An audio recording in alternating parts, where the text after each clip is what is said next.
They say it's weird to wear socks with sandals, but I feel it's weird if I don't wear socks with sandals. I digress, but it is what it is.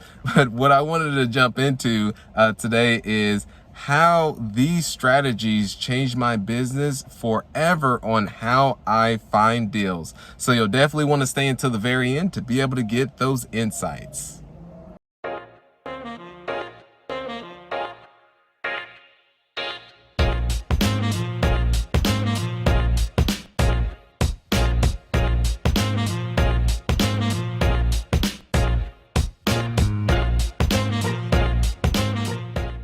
Those of you on the YouTube, you know the next step, subscribe button as well as the notification bell. Don't be stingy, guys, and hit that like button. I almost forgot about that. And then those of you on the other platforms, leave that rating. Every Tuesday and Thursday is when I drop these bombs and go to nuggets, and I may start to sweat a little bit because I am out in my vehicle right now. But let's go ahead, and why I want to go into this topic is myself, as many of you are familiar with, when I transitioned from having 150 single families to buying multifamily, is bought a 46 unit, 50 unit, 280 unit apartment complex, and 156 unit, actually taking the off market approach. And what I'll be sharing today is how these strategies actually changed my business forever and how I plan to use these on an ongoing basis. So the very first point that I want to touch on here is creative direct mail follow-up. At first, on the single family side, is there was huge amount of lists that we were targeting. So with that is there was a lot of it wasn't as creative with the direct mail, meaning that I'll give you a prime example. On the multifamily side is send out Rubik's Cubes, send out small shoes, and the Rubik's Cube will have a small note that says, hey, let's figure this out.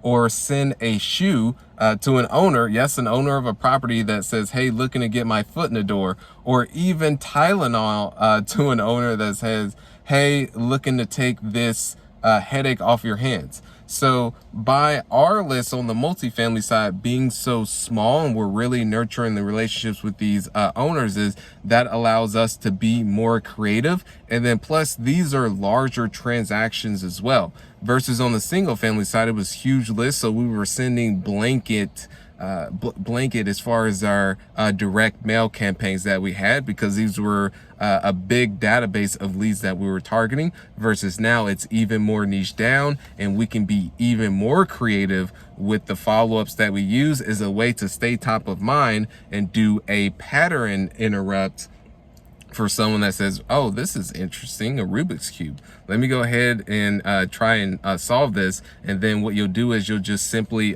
follow up with them, and that will give you the upper hand over the competition that is not as creative in their follow-up. So that's the very first point. The second one here is a sales-focused CRM. There's tons of CRMs out there. And there's Mojo Dollar, there's Close.com, there is, I mean, so many. I personally use Close.com. I'm not affiliated with them by any means, but having a CRM that is more outbound focused, because there's HubSpot, there's Salesforce. I found Salesforce to be a little bit too clunky, but just using one to where you have the KPIs, to where you can track the calls, to where you can record the calls, and it's very user friendly. So just having one that's sales focused for the outbound that made sense for our infrastructure. As mentioned, tons of CRMs that are out there. You just have to determine which one makes the most sense for your particular model. For instance, if you're targeting a huge list, for instance, of single families, I've seen many lean more towards Mojo Dollar, because you can use a triple dollar and call a lot of people all at the same time, which there's pros and cons with that, because if someone picks up and you're on the phone with someone else, you're not on that call, so it's just dead silent. So there's pros and cons to each. With our list, it's very small, so we can take it more personalized versus needing all the triple dollars. So having that sales focused CRM was an absolute game changer. The third is a system and a process. When I had first started, I was doing I did not have any script. I did not have any system, and I was winging every single call, and each and every call felt so different. But once I actually figured out, found someone who was actually doing found someone who was doing already what I was doing and just replicated what they were doing versus trying to go out there and reinvent the wheel, that really just ramped up my learning curve and started to have more success, and it was more replicatable as well, and everything didn't seem as predictable. Where I spent thousands of dollars, countless hours investing in myself to get it to a system that's even more refined, versus at first just winging everything, which is not very efficient going that route. Yes, you can go out there and try and figure it out on your own, but I've personally encountered that just finding someone who was already doing it and just tap into that, versus trying to go out there and reinvent the wheel and do everything from scratch. There's just more risk with that, and it takes more time. And then the fourth is a team. Now it's to a point to where, and this comes to having the right processes and systems, having the team to execute on that. Because when I first started, I was doing everything.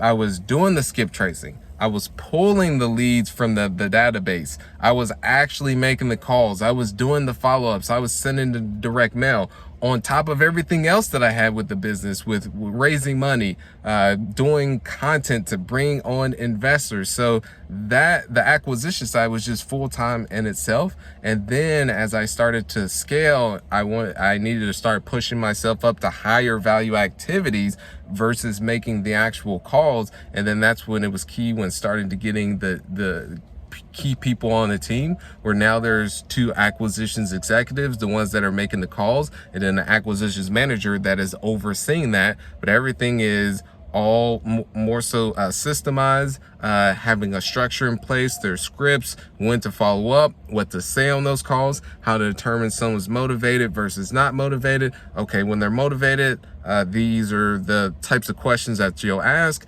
and if they're not motivated, this is how you segue that call. So just having everything in a systemized process, that way someone can easily step into that and be able to follow that. Sometimes they don't follow it accordingly to plan, and that's when you got to do some additional training.